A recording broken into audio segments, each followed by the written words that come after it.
Antes mesmo que a fotografia fosse inventada por volta de 1826, o ser humano já procurava de várias maneiras eternizar grandes momentos. Seja em cartas, poemas, músicas ou pinturas, como por exemplo o Grito do Ipiranga ou a primeira missa realizada no Brasil. O fato é que grandes momentos, sendo eles de alegria ou de muita tristeza, foram deixados para a posteridade pelas lentes atentas de alguns fotógrafos. E em uma série de vídeos aqui no canal Mistério à Vista, você irá acompanhar fotos históricas e as histórias peculiares que as acompanham.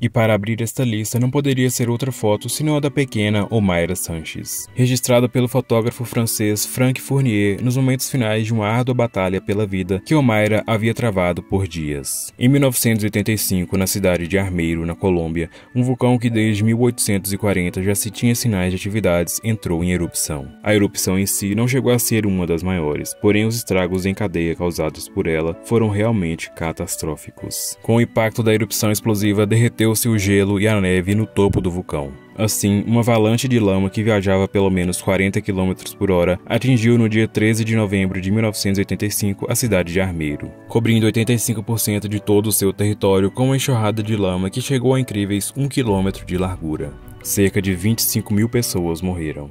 Este número fica ainda mais assustador quando se sabe que, ao total, a cidade contava com uma população de apenas 31 mil habitantes. Sendo assim, somente um quinto da população conseguiu sobreviver. 1,000 miles to the south, a different fate awaits the people of Colombia. This is the site of the most horrific volcanic disaster of the 20th century. November 13th, 1985.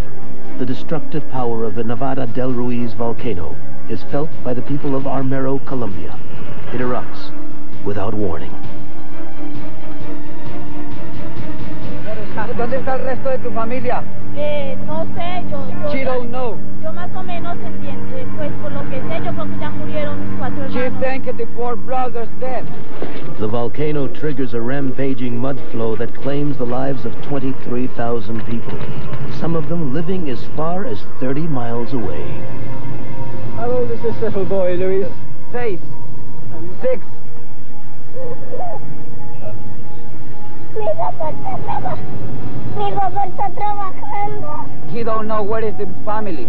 Era sem dúvidas uma catástrofe sem precedentes. Contudo, o resgate que deveria chegar de imediato demorou o suficiente para fazer com que as pessoas agonizassem presas em meio à lama. E uma dessas pessoas era a jovem Omaira Sanches. O fotógrafo responsável pelo registro, Frank Fournier, chegou a Bogotá, a capital da Colômbia, 2 dias após a erupção. Depois de uma longa e complicada viagem até a cidade de Armeiro, Frank planejava registrar os esforços de resgate das vítimas. Mas o que ele encontrou por lá não foram bombeiros ou voluntários, mas sim um completo caos.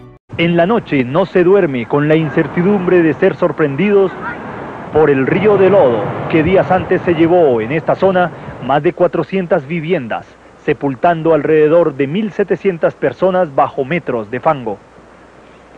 Algunos dicen haber oído nuevas explosiones y cuando esto ocurre, la gente corre despavorida hacia las lomas cercanas. Este equipo periodístico del noticiero Promec recorrió 6 veredas de los municipios de Chinchiná y Villa María, también afectadas. Encontramos ruina, amargura en los rostros reflejando el terror de una tragedia con la que parecen conformarse soportándola. ¿Usted no siente temor de que de pronto vuelva a ocurrir una avalancha? Pues yo no. Últimamente, gracias al Señor, el Señor me ha mostrado de que en Él hay poder.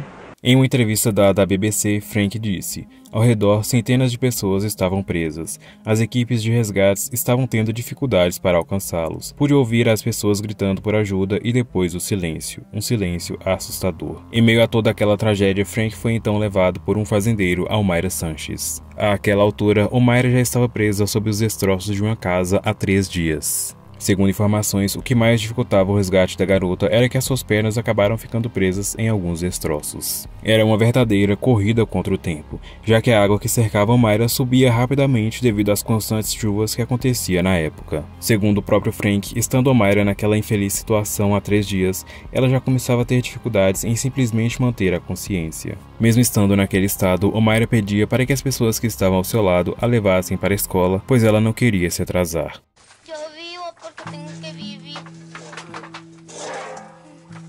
Y apenas tengo 13 años para morir, no puedo. ¿Ya agarró allá? No, es que se desliza porque es una pared, mano. Una pared. ¿No tiene las piernas atrapadas?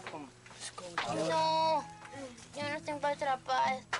¿Frío? ¿Me tocó irme? Déjale ahí una almohada, yo no sé cómo hice una almohada con... A ver, tu mano. ¿Por qué no la sujetas arriba también? No. ¿No? ¿La pierna derecha sí la tienes libre? No, ninguna de las dos piernas, ninguna. Es que ella está, mire, ella está así, vea. Ya la pared le cayó, esos son los pies de ella, ¿sí? Y la pared le cayó así, y por debajo está un cadáver de la tía, del cadáver. Símbolo, una adolescente de 13 años cuya imagen captada por un equipo de televisión española conmocionó al mundo, sepultada durante horas entre escombros, cadáveres y agua. ¿En qué noticiero salen ustedes? Esto es para televisión española. Pero bueno, se pasa en todos los noticieros. Tú ánimo que ya verás cómo te sacan enseguida. Ay, quiero decir unas palabras. ¿Puedo? Sí, dilas. Mamá, si me escuchas, yo creo que sí. Reza para que yo pueda caminar y esta gente me ayude. Mami, te quiere mucho, mi papi, mi hermano y yo. Adiós, madre. Depois de mais de 60 horas lutando por sua vida, Omaira Sanches morreu. A notícia da tragédia naquele momento comovia todo mundo. Quando a jovem Omaira morreu, o New York Times publicou a seguinte notícia. Quando ela morreu às 9h45 de hoje, ela caiu para trás na água fria, com o braço esticado e apenas o nariz, a boca e um olho permanecendo acima da superfície. Alguém então cobriu ela e sua tia com a toalha de mesa xadrez azul e branca. Maria Aleida, mãe de Omaira, concedia uma entrevista em uma rádio quando recebeu a triste notícia da morte de sua filha.